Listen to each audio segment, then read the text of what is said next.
She was just a little girl sitting on a park bench, silent, still, and almost invisible to the world. But what Jason Statham saw in her eyes would ignite a chain of events that no one was prepared for. It wasn't a coincidence. It wasn't just another morning. This was a cry for help. And what he did next, alongside one of the most respected men in Hollywood, would expose a secret no one wanted to believe.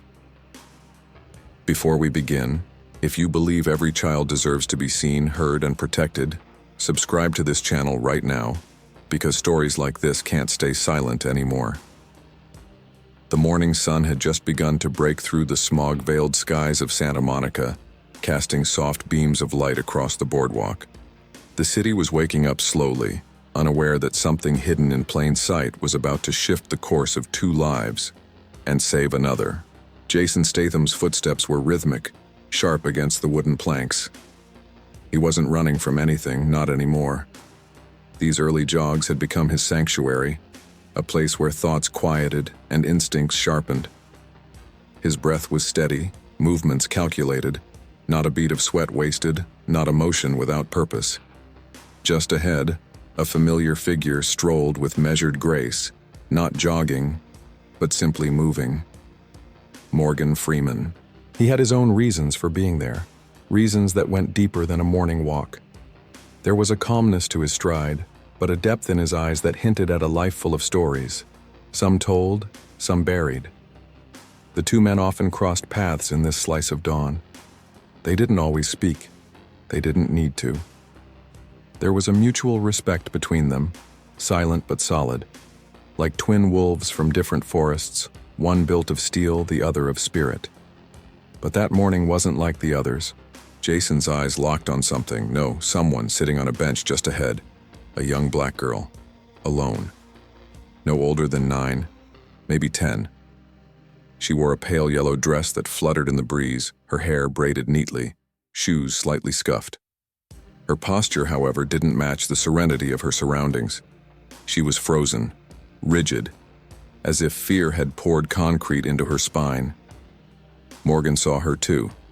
His pace slowed instinctively, his gaze sharpening. Next to her sat a man.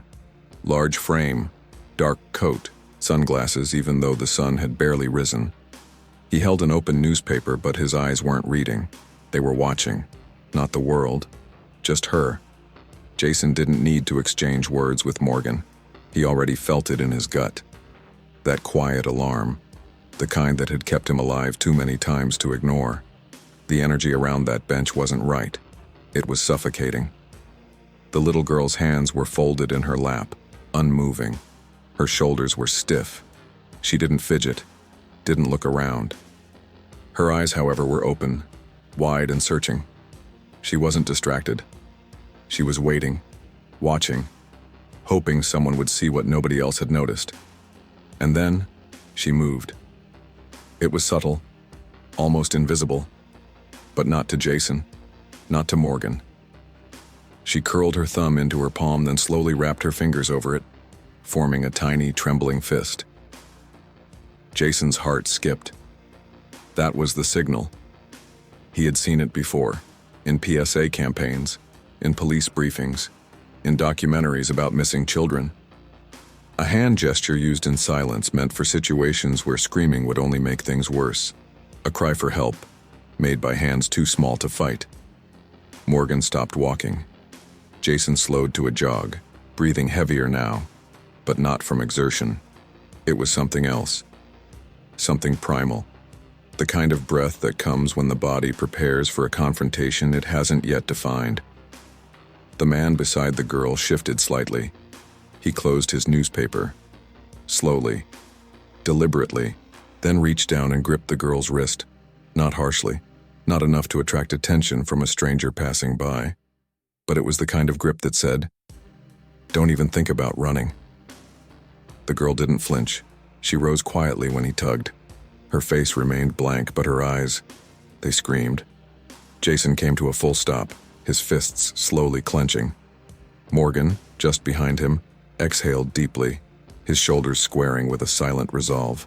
They watched the man lead the girl down the sidewalk, his steps calm, practiced, like someone who had done this before. Too many times. Jason's mind was racing, but his body was stone. Years of controlled violence surged beneath the surface. He didn't need permission. He didn't need a plan. He just needed confirmation. And he had just seen it. The girl had given him that. A silent signal, a coded message, a lifeline tossed into the chaos, praying that someone, anyone, would understand, and they had. Morgan caught up to Jason, their eyes locking for half a second. No words, just mutual understanding. It was time. They began following. Not too close, not too far. The city bustled around them, oblivious. Cars rolled by, cyclists passed. A woman with a yoga mat and a latte smiled at the sun. The world kept moving, unaware that behind its beautiful distractions, a predator was dragging a child deeper into the shadows. Jason's eyes never left the man. Every few steps the girl would glance back just slightly. Not enough to draw suspicion, just enough to see if they were still there. They were. Morgan's gaze shifted constantly, observing exits, alleyways, civilians. His experience in life had taught him to look for more than the obvious.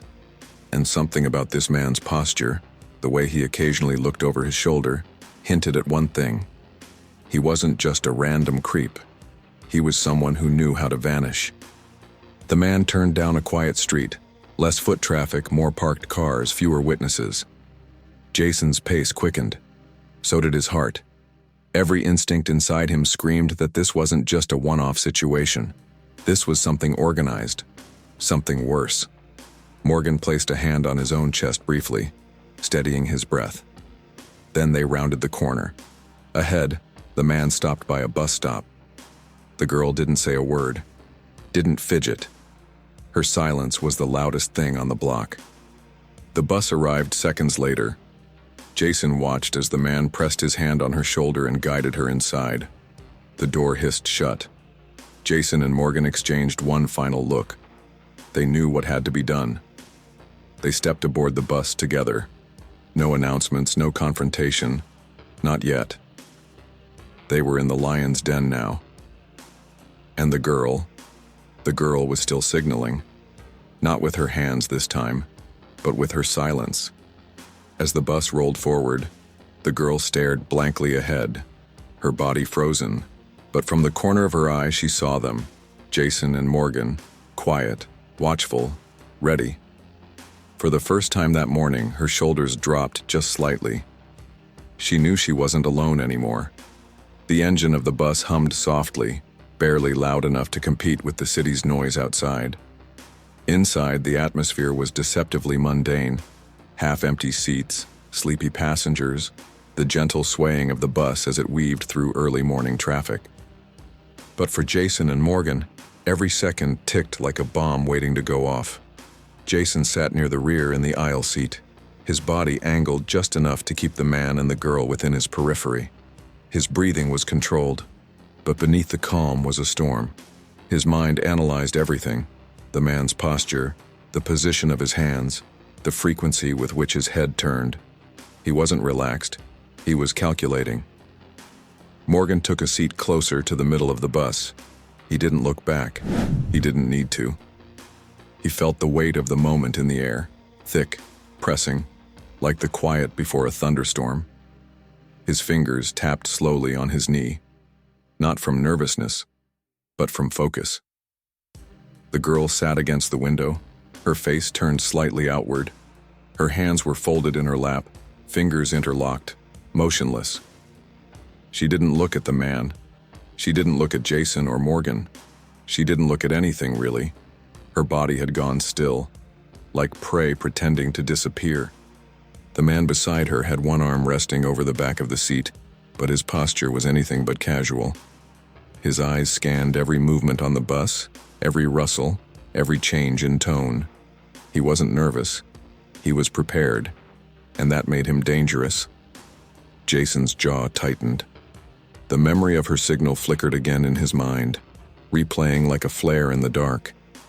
This wasn't a misunderstanding. This wasn't a protective uncle.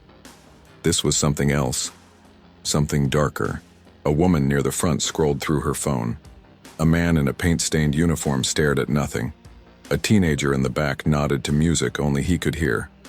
None of them noticed. None of them knew.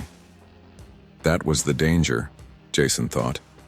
The silence of others. Morgan exhaled slowly and adjusted his position. His body moved with deliberate slowness, a calculated shift. His head tilted slightly as if stretching, but really it was a signal. Jason caught it. Morgan was about to test the water. He stood, stretching his arms briefly, and began walking down the aisle. His steps were casual, non-threatening. He paused near the back of the bus, glancing around for a free seat. And then, as if in passing, his eyes dropped to the girl. His voice came out light and warm but controlled. A question simple and harmless on the surface. The kind of thing you'd say to a kid on a bus. The girl's body remained frozen, but her fingers twitched. A movement so subtle it could have been mistaken for nothing. But Jason saw it. The man shifted immediately. His grip on her wrist tightened. His other hand dropped from the seat and rested on his thigh, closer to his coat pocket. A silent warning. Morgan nodded slowly, as if satisfied, and returned to his seat. That was enough. Too much, in fact. Jason's chest burned. He had watched that kind of body language before. In alleyways, in back rooms, in interrogation tapes. The girl wasn't safe. She wasn't shy. She was afraid. The next few minutes passed slowly. Every turn of the bus felt like another test of patience. Jason's body begged to move, to act, but timing was everything. Outside, the streets began to change. The lively storefronts faded into older buildings. Trees became more sparse. The bus thinned out further, its route heading toward the edge of the city. It was a part of town Jason recognized. Not dangerous on the surface, but full of places to disappear. The girl shifted slightly in her seat, just enough to suggest discomfort. The man leaned in, whispered something close to her ear. She didn't nod. She didn't speak. She simply obeyed. Jason's hand gripped the edge of his seat. Then finally, the bell rang. The man stood. He didn't wait for the doors to open.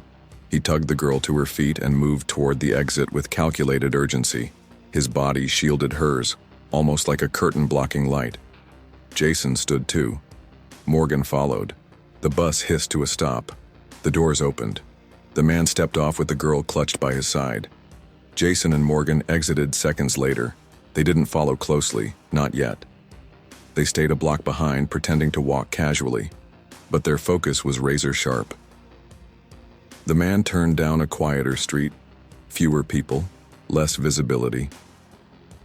Jason's pulse quickened. The buildings around them were older, mom-and-pop stores, closed cafes, brick walls lined with graffiti and peeling paint. A city within the city, forgotten by many, exploited by others. Morgan's voice was low, reflective, as he motioned discreetly toward the alley the man was approaching. It was narrow, almost hidden between two buildings. No cameras, no witnesses. Jason's eyes narrowed. This wasn't a shortcut. It was a trapdoor. The man stepped inside, pulling the girl with him. Jason didn't hesitate. He followed. Morgan was just behind him. Inside, the alley grew darker. The light above flickered weakly, struggling to stay alive. Trash bins lined the sides. The air smelled of rust and neglect. And then, the man stopped. He turned. For the first time, his face was fully visible. The sunglasses came off. His eyes were sharp, calculating, unafraid. His hand never left the girl's wrist. Jason slowed his pace, adjusting his stance. His fingers flexed slightly. He wasn't just confronting a stranger now. He was confronting something deeper, a predator who thought he had the upper hand. The man's expression didn't shift, but the tension in his jaw, the way his fingers twitched, Jason saw through him. Behind him, Morgan moved slowly into position. His presence wasn't loud, but it filled the space like a warning. The girl didn't look at either of them. Her head was lowered, her shoulders trembling just slightly. But even without seeing her eyes, Jason could feel it. She was hoping. hoping these two strangers weren't going to walk away. He wouldn't. None of them said a word, not out loud, but in the silence, everything was said. Jason stepped forward once. The man's grip tightened. Morgan raised a hand slightly, not to strike, but to pause, to watch. Jason's feet halted, the moment stretched. Then, from further down the alley, something shifted. A sound. Footsteps. Slow. Heavy. Approaching from behind the shadows. Jason turned his head slightly. Another man stepped forward from the darkness. Then another. And another. 3 men in total. Large. Silent. Predators of a different breed. They weren't here to ask questions. They were here to make sure no one left. Jason's fists clenched. Morgan's eyes hardened. The girl didn't move, but her fingers twitched again. She had seen them now, seen what they were willing to do. She didn't cry. She didn't scream. But Jason knew. This wasn't the end of the moment. It was only the beginning. As the alley narrowed and the men closed in, Jason stepped forward with fire in his eyes. Morgan remained by the girl's side, immovable. The odds were shifting, but so was the balance of power. What none of them knew, what the attackers failed to realize, was that this fight would not go their way. The air inside the alley grew colder, not from the weather, but from the presence of something unspoken. The kind of chill that doesn't come from wind, but from intent. The kind of atmosphere that made time slow down and instincts rise to the surface. Jason Statham shifted his weight slightly, his boots firm against the pavement. His body didn't move much, just enough to let everyone watching know he was ready. Tension coiled in his muscles like a spring. Silent, focused, controlled, but never still. Morgan Freeman stood behind him, close to the girl. He didn't flinch. He didn't look around. His stance was calm, but not passive. He was there to protect her, and the air around him said so. The girl stood in the center of it all, her tiny shoulders pulled in as if trying to disappear into herself. Her breathing was shallow, but steady. She hadn't cried, hadn't spoken, but the way her eyes flickered toward Jason, it was enough. The man who had dragged her through the city now stood with his back straight and chin raised, his confidence bolstered by the arrival of backup. His composure was cracked, but not broken. Not yet. He still believed he could walk away from this. Still believed the girl would be his to control. But Jason saw the lie in his stance, the twitch in his jaw, the bead of sweat forming just above the collar. The 3 newcomers remained silent. They didn't threaten. They didn't posture. They didn't have to. Their presence was the message. You're outnumbered. Back down. Jason didn't. One of the newcomers shifted slightly, subtle but deliberate. He positioned himself closer to the entrance of the alley, cutting off the escape path. Another stood by the opposite wall, arms crossed, face like stone. The third stood a few paces behind the original man, his hand resting near his belt, a placement too precise to be accidental. He was waiting for a signal, waiting for things to go south. Jason scanned each of them, reading body language like a map. These weren't amateurs. This wasn't a mugging. This was structured, planned, organized. Morgan knew it too. He took a step closer to the girl, positioning his body like a wall between her and the growing threat. He wasn't a fighter in the same sense as Jason, but he didn't need to be. His strength was presence, and right now, that presence was solid as granite. The girl looked up at him, eyes wide. Something in Morgan's stillness seemed to give her permission to breathe again. Her fingers, still curled tightly, loosened ever so slightly. Jason took one more step forward. His hands relaxed at his sides, but his entire frame radiated readiness. He didn't need to threaten them with words. His silence was more dangerous than any promise. And yet, the man who started all this couldn't leave well enough alone. He scoffed, shook his head slowly, and muttered under his breath, his voice carrying just enough to cut through the tension. His expression flickered, part arrogance, part desperation. Jason didn't react. He didn't need to. Morgan, however, heard every syllable, and his eyes, usually filled with warmth and wisdom, grew colder. Not angry, not loud, just cold. Like the kind of silence that comes before a storm changes everything.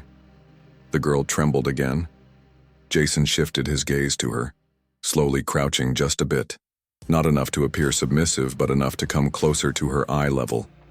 It was a gesture, one of respect, not pity. His expression softened for a moment, and then the question came. Quiet, steady, but impossible to ignore. Not from his lips, but from his presence. Is he really who he says he is? The girl's breath caught. Her eyes, still swimming with fear, locked with Jason's. For a heartbeat, everything else faded. The alley, the men, the tension. Just her, and him, and the truth. Her lips parted slightly. No sound came at first, but her body gave it away. Her head shook, barely, but enough. Then with a voice barely more than a whisper, the answer came. No. Jason stood up slowly. The world around him shifted. The truth had been spoken.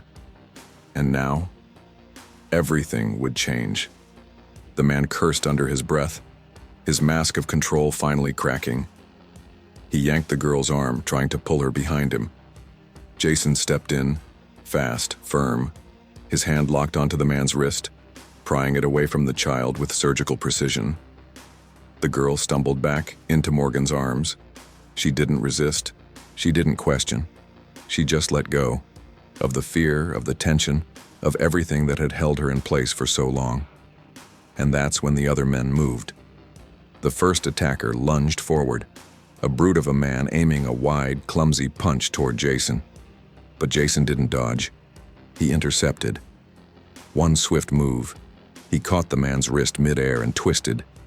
The crunch echoed in the alley like a branch snapping underfoot. The man crumpled, groaning in pain. Before Jason could recover, a second figure rushed at him from the side, faster, leaner, with a blade in hand. Jason reacted instinctively. A sidestep, a pivot, a sharp elbow driven into the attacker's ribs. The knife clattered to the ground. The man dropped with it.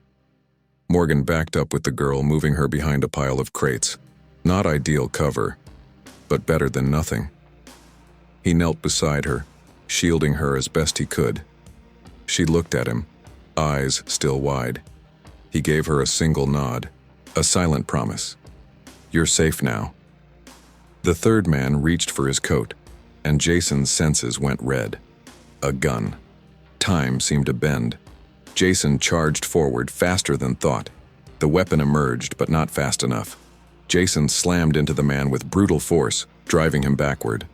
The gun went off, a sharp crack that shattered the alley's silence. The bullet missed, hit brick. Jason disarmed him with a spin, the weapon clattering against the pavement before sliding out of reach. Then, stillness. For a moment, just one. All four men were down or disarmed.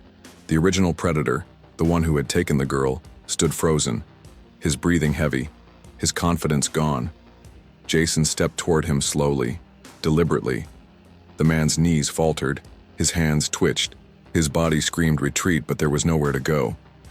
Then, from beyond the alley, sirens. Red and blue lights spilled onto the pavement like judgment arriving late, but still welcome. The man's expression crumbled. He dropped to his knees. Morgan rose slowly, guiding the girl toward Jason as officers flooded the scene, shouting commands, weapons drawn, unaware that the most dangerous part of the fight had already passed. Jason didn't speak. He didn't need to. The girl was safe. The predators were exposed. And the truth, unmistakable. As the police restrained the men and gathered evidence, one detective approached Jason and Morgan. He held up a phone, unlocked and glowing with images and names. A list, a network. This wasn't just about one girl, this was bigger, much bigger. And the next name on that list might already be in danger. The flashing red and blue lights painted the alley in pulses of justice and warning.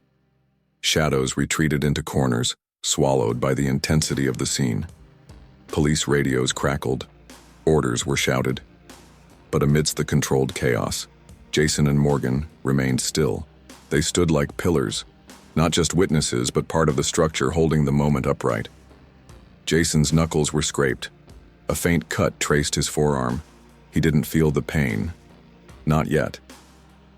His eyes were fixed on the detective who had stepped forward, holding a confiscated phone, its screen still glowing. On it, a digital list. Names, timestamps, coded messages, proof of something more than abduction. It was a system, a network, organized and deliberate. The detective's face was pale but composed. He glanced between Jason and Morgan, then back at the phone. It didn't take long for him to confirm what they had suspected from the beginning.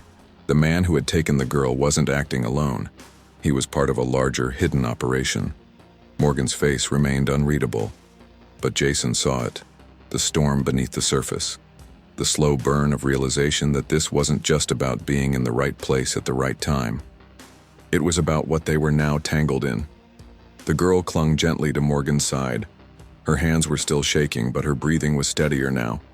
She hadn't spoken since the alley's explosion of violence, but something had changed in her eyes. She wasn't waiting for someone to save her anymore. She knew she had been seen, heard, believed. Officers moved quickly. The attackers were cuffed and escorted to waiting cars. Crime scene tape began to unroll. The perimeter widened, but one officer, dressed differently from the others, pulled Jason aside. Not with force, with urgency. He introduced himself as part of a task force, one focused on child trafficking. His words were fast, controlled. He explained that the girl's abductor had been on their radar for weeks.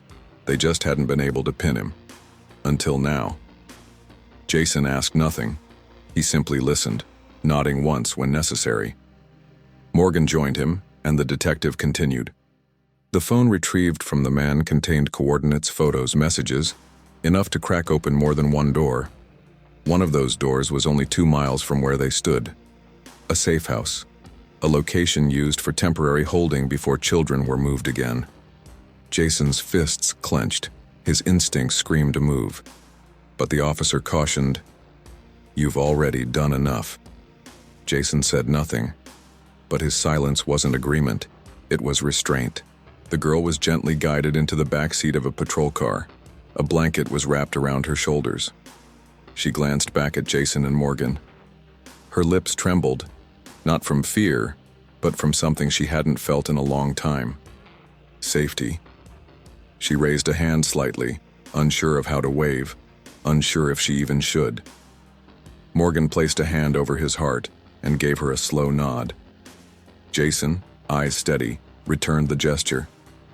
The car pulled away. The silence that followed was not empty. It was full of weight, of purpose, of unfinished things. Jason and Morgan stepped out of the alley as the police wrapped up the scene. The sun had climbed higher now, but it didn't warm the moment. It only revealed how much had been hidden.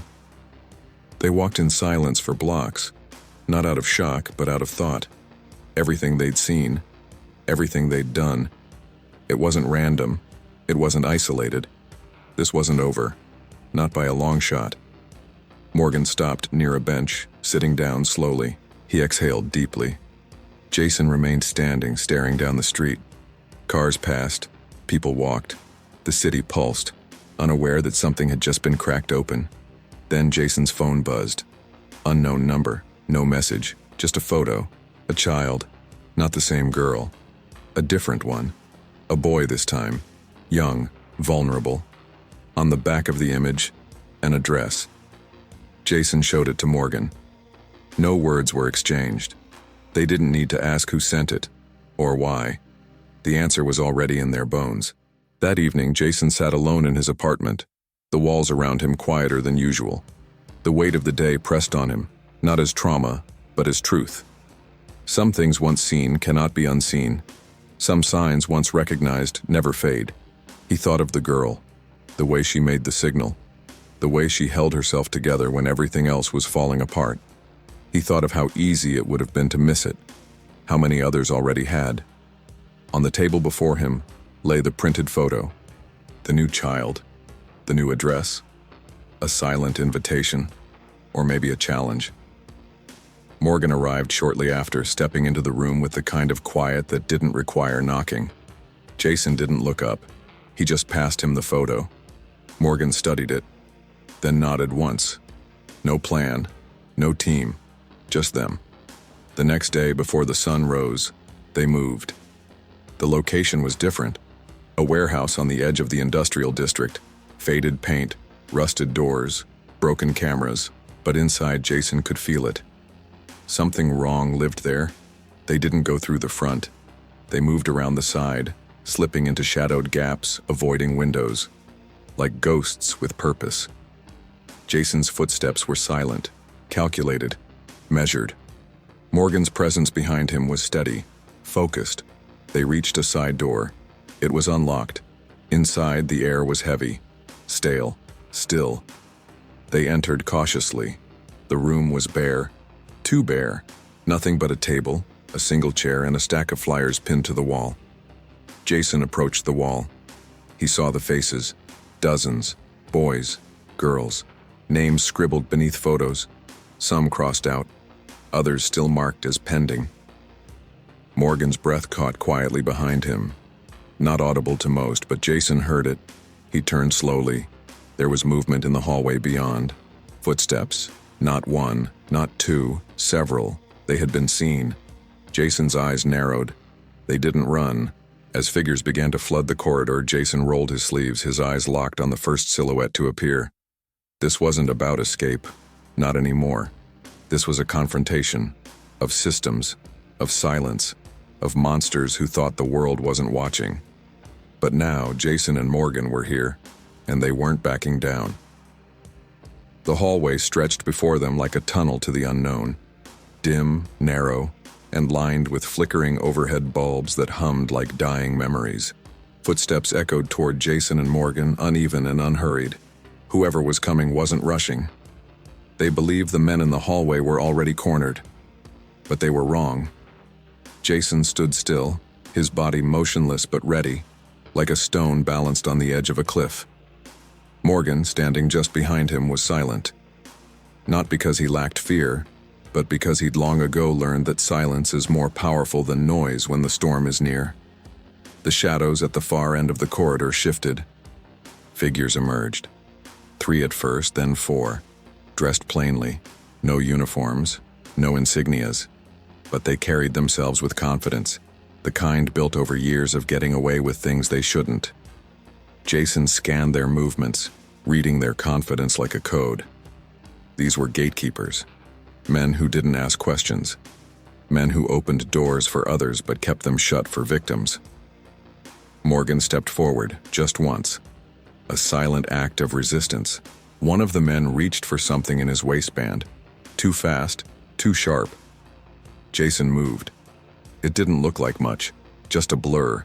But by the time the man realized Jason had crossed the hallway, his wrist had already been twisted backward, the weapon sliding from his hand before it even cleared the holster. The others tensed, but Jason didn't wait. The next blow was direct, a palm strike to the chest that knocked the wind out of the second man. The third lunged, but Jason ducked low, sweeping his legs and dropping him like a sack of bricks. The fourth hesitated, only for a breath. But that was all Jason needed to close the distance and drive a fist into his side. Morgan stayed back, not out of fear, but out of intent. He wasn't here to break bones. He was here to see the bigger picture. His eyes scanned every corner, every door, every hallway. There was a stairwell, a steel door with a security lock. Morgan stepped toward it. Behind him, Jason finished the last man with a clean strike to the shoulder that left him unconscious on the floor. The hallway fell silent again, except for the heaving breaths of the fallen. Jason turned to Morgan, nodding once. The door was locked, but the keypad wasn't advanced, just a standard 4-digit code. Jason didn't bother guessing. He took a step back and kicked the door clean off its hinges. It slammed against the wall inside, echoing through what lay beyond. Darkness. A new hallway. Colder. Longer. Worse. They entered carefully. The silence here wasn't peaceful. It was suffocating. The kind of silence that hides secrets, not peace. The hallway curved into a larger space. Unfinished concrete, metal shelves, cages, not animal cages, holding cells. Small, inhuman, hidden beneath the feet of an indifferent city. Jason froze. Morgan did too. There were no children inside, at least not now, but there were traces. Blankets, broken toys, empty water bottles, stickers peeled off the wall, names scribbled on scraps of paper. It was a holding facility, a waypoint, a place where children were stored like packages, processed and moved without anyone noticing. Jason's fists clenched until his knuckles turned white. Morgan stepped forward and picked up one of the papers. A list of names, each name followed by a date. Most were in the past. Some were crossed out. Jason found a wall covered with photographs, candid, blurry shots, schoolyards, parks, bus stops, all children, all unaware. His eyes scanned the images, and then he saw one, the girl, the one from the bench, the one whose signal started it all. Her photo was there, and beneath it, a handwritten word. Processed. Jason's breath caught in his chest, not from panic but from fury. A cold kind that didn't explode. It burned, low and long. Then Morgan called to him softly. In another corner of the space, behind a curtain made of thick plastic flaps, was a room barely lit by a single desk lamp. At the center was a table. A laptop sat open. Its screen was still on. Jason approached and leaned in. It was live, an open video call. And on the other side, a face, middle-aged, clean-shaven, wearing a suit. The kind of man who blended into airports, boardrooms, or charity galas. The kind who never got his hands dirty because he paid others to do it. He saw Jason, and he didn't flinch. Instead, he smiled, a soft, patronizing smile. Jason didn't speak. He didn't need to. The man on the screen raised his eyebrows, studying Jason's face. He spoke something, his lips moved, but there was no sound. The audio had been muted from this side. Then he did something chilling. He waved. Not goodbye. More like, see you soon. Then the screen went dark. Jason stared at the reflection of his own face for a second longer, feeling something shift in his gut. This wasn't local. This wasn't one building or one man. This was global. Morgan placed a hand on Jason's shoulder, not to calm him, but to anchor him. Behind them, sirens wailed again in the distance. But this time Jason didn't wait for them.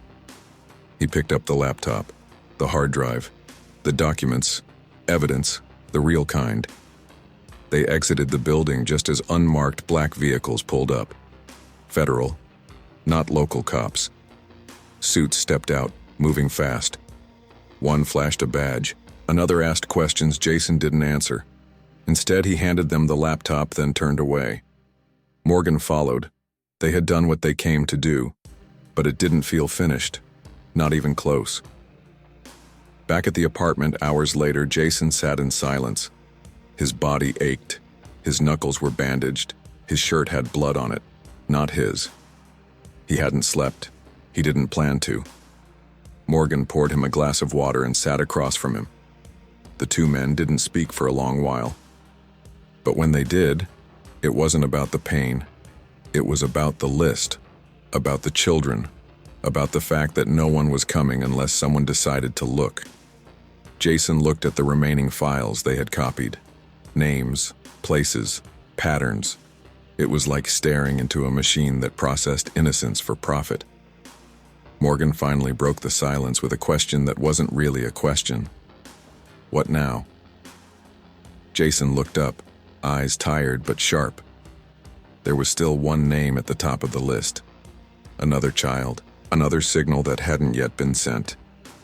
As the night deepened, Jason zipped up his jacket and picked up a fresh file. Morgan stood, his cane in hand, no hesitation in his step. There was no applause waiting, no spotlight. Just another child somewhere out there who hadn't been seen yet. But this time, someone was watching. The city lay quiet beneath a thick sheet of clouds, as if the sky itself had lowered in silent mourning for the things done in its shadow. Streetlights flickered across quiet intersections, washing the pavement in cold orange hues. But for Jason Statham and Morgan Freeman, the silence didn't feel peaceful. It felt loaded. 2 weeks had passed since the night of the warehouse. The girl they had rescued was safe. Morgan had followed up, discreetly, making sure she had been placed with a trauma-informed care specialist. She was in good hands now.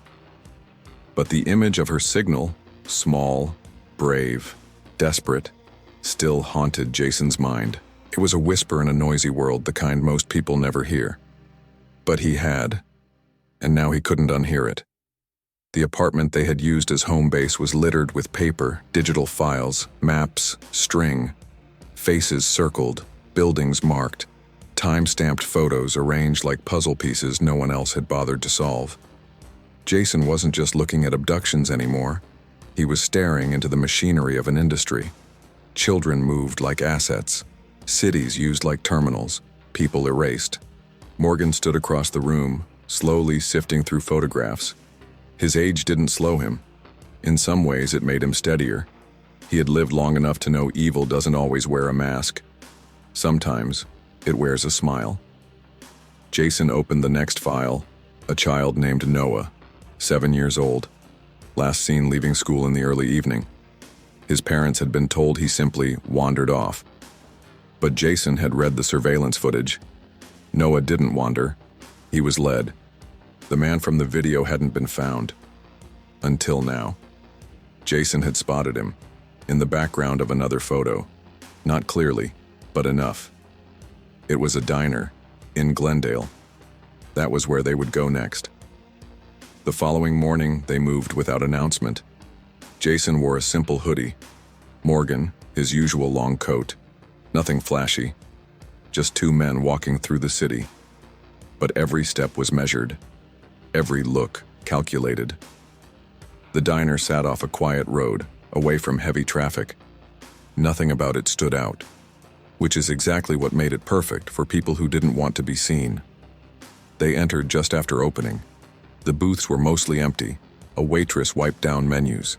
A cook stood behind the counter, distracted. It was early enough that no one asked questions. People just saw two customers. But Jason wasn't there for breakfast. He scanned the space. And then, in the back, near the exit, he saw him. The man from the footage. Same frame, same stride. He sat with a newspaper in one hand and a coffee in the other. Nothing in his appearance screamed criminal. He could have been anyone. That was the danger. Morgan took a seat at the booth nearest to him, pretending to read a menu. Jason took the one across, next to the hallway leading to the restrooms. It gave him a perfect line of sight. The man didn't flinch, but Jason noticed the shift in his breathing, the way he folded his paper just slightly. He had seen them. He knew. Jason leaned back in his seat, body relaxed but mind on fire. He could feel it. Something was about to happen. And it did. The man stood, paid his bill in cash, and left through the back door. Jason followed within seconds. Morgan was behind him. The alley behind the diner was narrow. Dumpsters lined the walls. A delivery van sat parked with the engine running. The man climbed in fast. Jason moved faster. Before the van pulled off, Jason's hand slammed onto the driver's side window. The man froze. For a second, the world held its breath. Then the van lurched forward just a few feet, but it was enough. Jason grabbed the door and yanked it open. The man tried to run, but Jason was already there. He pinned him against the side of the van, not violently, but unmovably. Morgan approached slowly, glancing inside the back of the vehicle. Empty. Except for one thing. A backpack. Child-sized. Worn. Still zipped. Morgan opened it. Inside, snacks. A toy. A half-used notebook. And a folded piece of paper. An address. Not where they were. Where he had planned to go next. Jason looked into the man's eyes. There was no panic, no apology, just cold calculation. And that was enough. Jason let him go. Not because he was done, but because he knew what mattered more right now. The address. They arrived 20 minutes later. A small house, unmarked, faded curtains, a garden with overgrown grass. It looked like someone had abandoned it months ago, but Jason felt it, movement behind the windows. Inside, the air was stale and still. They entered through the back, carefully, silently, and in one of the bedrooms, behind a locked door, they found Noah, curled on a mattress, awake, but silent. When the door opened, he didn't scream. He didn't cry. He just looked at them, his eyes large, trust hesitant. Jason stepped in slowly. He crouched and extended a hand. Noah stared at it. Then, after a moment, placed his own inside it. Morgan stood nearby, calling for backup with one hand while guiding them out with the other. They didn't say much. They didn't need to. They were just two men doing what needed to be done. Again. That night, back at the apartment, the silence between them said more than words. Noah was safe. The police had the man. But the operation was still breathing. Jason stared at the board on the wall. Names, photos, arrows. So many children, so many people who hadn't noticed the signals or had chosen to ignore them. Morgan finally spoke, his voice quiet, measured. He said they couldn't stop now, and Jason agreed. There was no finish line in this kind of war, only the next name, the next signal, the next choice to act or look away. They both already knew what they'd do. Weeks later, the sun rose over the city like it always did, indifferent and golden. People jogged through the park, dogs barked, kids played, and somewhere near a fountain, Jason jogged quietly, not to train, not to escape, but to stay sharp, to stay ready. He slowed near a bench, sat down for a moment, watched people pass. Then, in the distance, he saw her, the girl, the one whose signal had started it all. She was different now, standing beside a woman, her foster mother, perhaps. She was laughing, holding a karate bag, dressed in a uniform too big for her but proud. She saw Jason. Her smile widened. She waved. No longer the wave of someone asking for help, but of someone who had survived. Jason waved back. Morgan joined him a moment later, sitting down without a word. They both watched her walk away. Stronger, safer, whole. They didn't do it for recognition. They didn't do it for the cameras. They did it because someone had to. Because the world needs more eyes that refuse to look away, and more hearts that choose to act. And now, it's your turn. If this story moved you, hit the like button, share it with someone who needs to see it, and subscribe so you never miss stories that matter. Because sometimes, all it takes to change a life is to notice the signal